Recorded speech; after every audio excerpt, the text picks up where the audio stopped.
This is Ian Lamont, author of Google Drive and Docs in 30 Minutes. Today, let's talk about the two things you need to know about offline access in Google Docs. So we're looking at a letter that I composed in Google Docs, and I want to make this letter available to me on my computer when I'm not connected to the internet.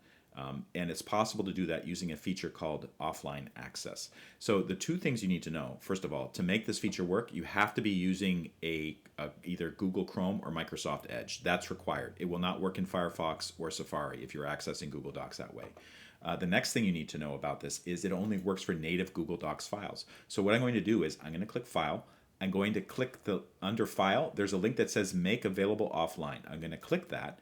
And then it says turn on offline for all files. This means all of my Google Docs files, the native Google Docs files, those will be kind of synced to my computer and I can access them offline. So if I'm flying on an airplane, I need to work on this letter, I can do that. It will not affect other types of files that you may access through Google Docs, such as a Microsoft Word file. So I'm going to press turn on, and then it says reload to allow offline editing, and then all of my Google Docs files will be synced for offline access. So those are the two things you need to know. You have to use a Chrome browser or Microsoft Edge, and then the second thing is it only affects Google Docs and other native Google formats, not Microsoft Office or PDFs or anything like that. If this video helped, please take a moment to like it and follow me. And more, you can leave a comment or question in the comments below.